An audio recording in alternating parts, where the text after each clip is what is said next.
Bismillahirrahmanirrahim. Teman-teman sekalian yang dirahmati Allah, ada dua golongan orang muslim yang secara syariat boleh tidak menjalankan ibadah puasa Ramadan. Golongan tersebut adalah orang yang sakit dan yang kedua adalah musafir. Dua golongan ini disebut oleh Allah Subhanahu wa taala di dalam surat Al-Baqarah yang berbunyi, "Faman kana minkum maridon au ala safarin fa'iddatun min ayyamin ukhor."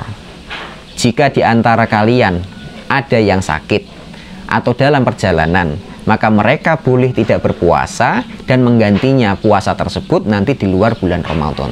Secara umum dua golongan ini adalah golongan yang boleh tidak berpuasa secara sadar yang dibolehkan oleh syariat Islam.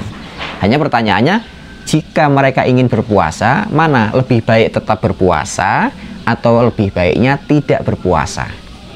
Gitu. Nah, teman-teman yang dirahmati Allah Subhanahu wa taala, jawabannya ada dua macam.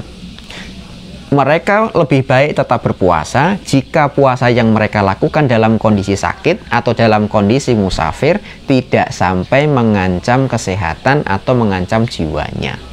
Ini sebagaimana firman Allah Subhanahu wa taala, "Wa antasumu khairul lakum in kuntum ta'lamun." Kalau kamu tetap berpuasa baik dalam kondisi sakit maupun dalam kondisi musafir dan puasa itu tidak membahayakan jiwa, maka puasa lebih baik daripada tidak berpuasa.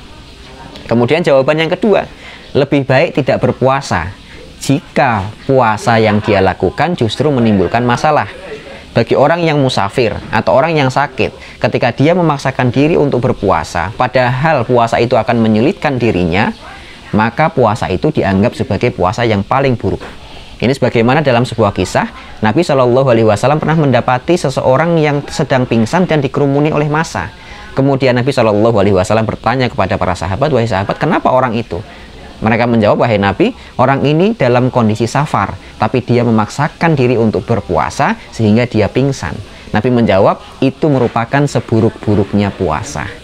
Juga dalam kisah yang lain, Nabi Shallallahu Alaihi Wasallam pernah melaksanakan perjalanan dari Madinah ke Mekah dalam rangka Fathu Makkah. Kemudian di antara sahabat ada yang meminta izin, "Wahai Nabi, para sahabat yang lainnya sudah mulai kelelahan." Kemudian Nabi memberikan instruksi para sahabat untuk membatalkan puasanya saja. Nah, namun di antara para sahabat itu ada yang tetap memaksakan diri untuk berpuasa padahal kondisinya sangat sulit. Maka Nabi Shallallahu Alaihi Wasallam menjawab, "Ulaikal usot." Orang-orang yang tetap menjalankan puasa, sedangkan kita semua dalam kondisi yang capek dan letih, maka puasa mereka itu dianggap sebagai perbuatan maksiat. Oleh sebab itu teman-teman sekalian, puasa dan tidak puasa itu tergantung diri kita, mana yang lebih baik dan mampu untuk kita jalankan.